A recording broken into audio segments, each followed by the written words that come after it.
Bueno, pues muchas gracias. Bueno, lo que voy a exponer es, en mi contribución es un trozo, por decirlo de algún modo, es una parte de la tesis doctoral en la que he estado trabajando, que básicamente pues lo que estudia pues es eso, una propuesta dual de una política europea de salarios mínimos y el efecto sobre el mercado de trabajo en la Unión Europea. La verdad es que esta contribución casi encajaría más en la mesa de economía que en la de derecho, pero probablemente se pongan encima de la mesa algunas preguntas que pues a algunos les puedan interesar. Bueno, como saben, pues los esquemas de salarios mínimos tienen una presencia mayoritaria en los Estados miembros de la Unión Europea. En 22 de los 28 Estados se fija legalmente, en los otros 6 es el resultado de la negociación colectiva, tiene un componente sectorial y, bueno, pues como hemos visto en las presentaciones que hemos podido asistir antes, pues una de quizá de las iniciativas importantes a futuro dentro de la Unión Europea es la necesidad de renovar un poco el contrato social con los Estados miembros y sobre todo con los ciudadanos, ¿no?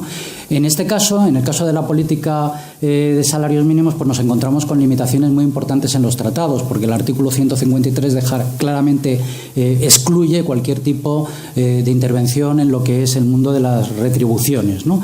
Pero cada vez hay unas demandas mayores de políticas sociales y, de hecho, pues el número de iniciativas que empieza a hablar de este tipo de cosas es creciente. El propio Jean-Claude Juncker lo ha dicho en varias ocasiones, el Partido Socialista francés ha intentado lanzar alguna iniciativa y, bueno, pues el número de voces, como digo, va aumentando, ¿no?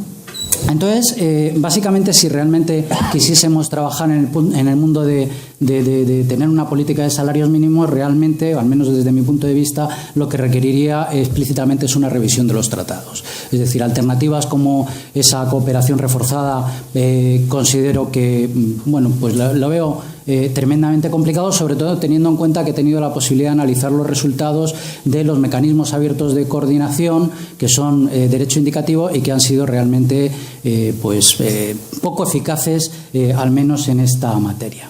¿Qué tipo de alternativa se está proponiendo? Voy a intentar dar 4 datos de cuál sería la simulación de esto. Pues sería establecer un sistema dual en el que las instituciones comunitarias fijaran, por decirlo de algún modo, un salario mínimo básico, que yo he llamado, en el conjunto de los Estados miembros, y a partir de ahí, respetando ese principio de subsidiariedad de los distintos Estados, pudiesen actuar libremente. Algo parecido a lo que ocurre en Estados Unidos.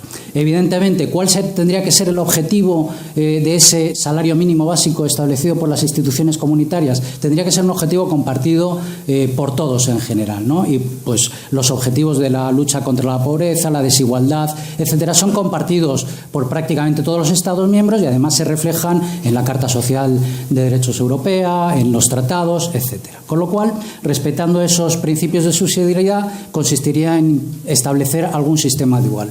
Parecido a lo que ocurre con la imposición indirecta, donde establecen un tipo mínimo de IVA del 15% en todos los estados y a partir de ahí cada estado libremente establece el nivel de IVA donde él considera oportuno. ¿Beneficios que puede tener esto? Bueno, pues puede completar la red de protección social de los estados miembros.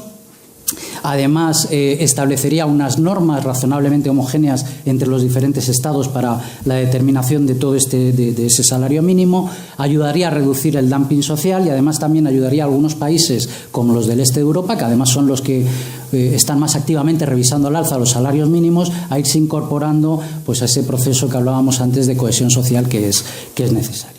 Alternativas hay varias, no me voy a detener mucho, solo me voy a detener en la que me parece más apropiada, que sería establecer ese salario mínimo básico en términos relativos sobre los salarios medios nacionales, lo cual permitiría adaptarse a cada uno de los distintos mercados de trabajo sin generar tensiones fuertes o tan fuertes como las otras alternativas que habría.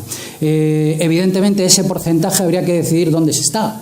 Y la forma de trabajar de la Unión Europea históricamente pues ha sido una forma transicional, poco a poco, y debería establecerse en un nivel que no generase efectos indeseados en las distintas economías. Y a partir de ahí, bueno, pues establecer un proceso de transición al nivel que se considerase óptimo en el horizonte temporal que se considerase oportuno. Bueno, yo lo que he hecho ha sido una simulación de situar ese salario mínimo legal en el 40% del salario medio de los trabajadores a tiempo completo de la Unión. Para ello he utilizado la base de microdatos de la encuesta de condiciones de vida de todos los 28 Estados miembros de la Unión, con lo cual, pues bueno, he tenido que recibir respuesta de las 28 institutos de estadística que me han tenido que autorizar al acceso a la información. La base de trabajo han sido los trabajadores por cuenta ajena y básicamente consiste en simular ceteris paribus cuál es el efecto que tiene el establecimiento de ese salario mínimo básico a nivel del 40% sobre la fuerza de trabajo, sobre los distintos sectores económicos y sobre las tipologías de empresas. Y bueno, pues aquí están un poco 2 o 3 gráficos que muestran qué es el resultado de esa simulación. Bueno, lo primero es que habría 12 Estados miembros que se verían obligados a elevar su salario mínimo legal y 6 que se verían obligados a implementarlo ex novo, que son aquellos que hoy lo determinan de forma sectorial, ¿no? Y ahí, bueno, pues podéis ver un poco el porcentaje de población trabajadora que se vería más o menos afectada por esto. En la media de la Unión Europea estaría en el 8%, si se hubiese colocado eso en vez del 40, en el 50%, estaríamos en el 15 y pico. Y bueno, los países donde el impacto es más grande, pues es en los países del este de Europa, las últimas incorporaciones a la Unión, y donde es más reducido sería en los países que hoy ya tienen unos salarios mínimos decididos en función de la negociación colectiva. Cuando lo miramos desde el punto de vista sectorial, lo que vemos es que los sectores que se ven más perjudicados pues son todos aquellos que son más intensivos en mano de obra: agricultura, hostelería, comercio, etcétera, ¿no? Y eso pues evidentemente también determina que esos países donde esos sectores son más importantes sean los que también tengan una mayor parte de la masa de trabajadores afectada negativamente. Aquí en el pico ese, que son pues el sector agrícola, pues prácticamente estamos hablando del 50%. Ese es el caso de Italia. Aquí los países que tienen un peso más importante en ese tipo de sectores intensivos en mano de obra y mano de obra barata, pues son prácticamente todos los países del sur de Europa: España, Italia, Grecia, etcétera, ¿no? Con lo cual serían de los que esto supondría pues un impacto importante. También es cierto que sería compartir las mejoras de productividad del conjunto de los estados poco a poco con estos trabajadores pues que tienen unos salarios más bajos. Desde el punto de vista de masa salarial, porque claro, todo este tipo de cosas no dejan de ser intervenciones en el mercado y tiene efectos en otras variables macroeconómicas, ¿no? Como podría ser la inflación, que bueno, yo ya no sé si nos preocupa mucho o no, porque llevamos años que nos preocupa esto poco, ¿no? En términos de masa salarial, ¿cuál sería el impacto en el conjunto de la Unión Europea? Del 1,13% del conjunto de la masa salarial. Y ahí vemos el impacto en cada uno de los países. En el país donde el impacto sobre la masa salarial sería más alto sería en Estonia y no llegaría al 3% en este caso. Y por último, bueno, pues un poco yo ya he ido señalando pues cuáles son tampoco me quiero extender.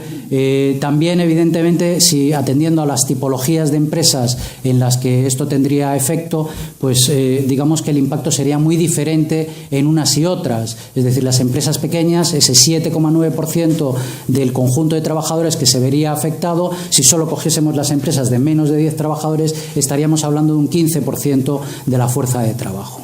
Es decir, que realmente el mayor impacto se produciría sobre las empresas más pequeñas, lo cual, pues bueno, pues siempre pues exigiría establecer unos procesos de transición o de incentivos, ¿vale? O compensaciones a este tipo de empresas que les permitiese, digamos, hacer frente a una situación como esta y que hipotéticamente yo estaba planteando.